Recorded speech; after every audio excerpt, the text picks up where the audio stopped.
এখন যারা এই খুচরা খুচরা দল করে এখানে ইমাম মাহাদি বের হয়ে গেছে, এখানে ইমাম মাহমুদ বের হয়ে গেছে, বুঝতে হবে এগুলো ইমাম মাহাদির কাফেলা নয়, ঈসা আলাইহিস সালামের কাফেলা নয়। এগুলো ভারতের রয়ের এজেন্টরা বাংলাদেশের কিছু খুচরা খুচরা দলকে ক্রয় করে জিহাদের নামে যুবকদেরকে পাহাড়ে পর্বতে নিয়ে ওদের এজেন্ডা বাস্তবায়ন করার জন্য আবার দেশের তাওহীদি জনতাকে, যারা ইন্ডিয়ার বিরুদ্ধে সোচ্চার আছে, যারা এই জুলাই আগস্টে বিপ্লব করেছে, সেই সবগুলোকে জঙ্গি বানাবার জন্য হাসিনা চেষ্টা করেছিল। আগেই সে ওসময় বলেছিল জঙ্গির এই কাজ করেছে, এই চেষ্টা করেছে জেলখানাতে। আপনারা জানেন না, আমি যখন এই জেলখানায় আক্রমণ করেছিল, আমি সেদিন শান্ত রাখার চেষ্টা করেছি। আমি বের হয়েছিলাম, আমি ভিতরে গিয়ে দেখি আমার রুমের ভিতরে অনেকগুলো গুলির তাজা খোসা রয়েছে। জেলখানায় কাশিমপুর আক্রমণ করে চেষ্টা করেছিল দেখাবে এটা জঙ্গিরা কাজটা করেছে, এই যে ভিতরে জঙ্গিরা গন্ডগোল করেছে, এই রূপ দেওয়ার চক্রান্ত করেছিল। কিন্তু আমাকারাল্লাহ আল্লাহু খায়রুল মাকিরিন। হাসিনা দীর্ঘদিন পর্যন্ত জঙ্গি নাটক সাজিয়ে চক্রান্ত করে করে এদেশের তাওহীদি জনতাকে দলমত নির্বিশেষে জঙ্গি বানাবার চক্রান্ত করেছিল।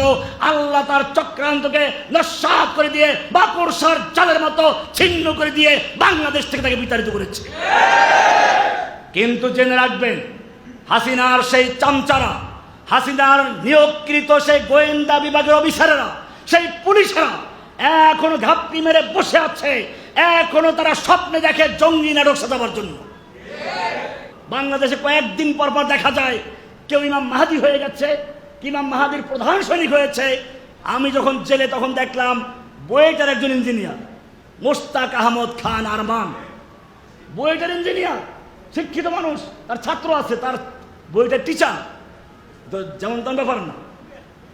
সেই ইমাম মাহমুদকে ইমাম মাহাদি দাবি করলো। ইমাম মাহাদি দাবি করে সে মক্কায় চলে গেছে। প্রথম দাবি করছিল সে ইমাম মাহাদি না, আমি ইমাম মাহাদি খুঁজে গেছে। ওইখানে গিয়ে চিঠি একটা আমি নিজে ইমাম মাহাদি। করোনা চলে তখন মানুষ কত পাগল। করোনার সময় বিমান বন্ধ, বিমানে গিয়ে তাকে পাওয়া, বিমান তো বন্ধ, যাবে কেমনে? ইমাম মাহাদি কেস বায়াত দেওয়া যাবে না, পাওয়া যাবে না, পায়ে হেঁটে রওনা করলো। ইন্ডিয়ান বর্ডারে চলে গেল, সেখানে গ্রেপ্তার হলো। আমি এরকম লোকদের সাথে কথা বলেছি, একটা আমার কাছে তওবা করেছে। এই যে ভণ্ড কতগুলো বের হয়, আর মানুষেরা তাদেরকে খলিফা মেনে নিচ্ছে। এখন বর্তমানে সবচেয়ে বাংলাদেশের জন্য ক্ষতিকর উত্তরবঙ্গের ইমাম মাহমুদ নামে একটা বের হয়েছে, নাম দিয়েছে ইমাম মাহমুদের কাফেলা।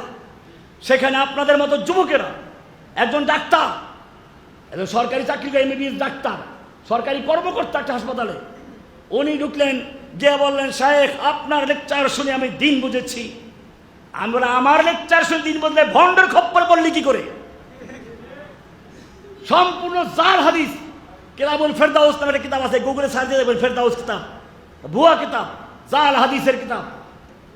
কিছু সহিহ হাদিস আছে, অনেক জাল হাদিস আছে। এই জাল হাদিসগুলো দিয়ে এই সমস্ত ভণ্ডরা প্রতারণা করছে। সেই জন্য মনে রাখবেন, এই সময় অনেক ফিতনা বের হচ্ছে মুসলিম উম্মাহকে ধ্বংস করার জন্য, আমাদের ঐক্য নষ্ট করার জন্য, এই যুবকদের চেতনাকে ধ্বংস করার জন্য কিছু দালাল তৈরি করছে ইন্ডিয়ার রয়েরা। এরা জেহাদ করে নামে দেখবেন বিভ্রান্ত করছে। মৌলভীবাজার পাহাড়ে নিয়ে গেছিল না, গরিব মানুষের বাড়ি ঘর বিক্রি করে তারপর বসে হিজরত করে চলে গেছে।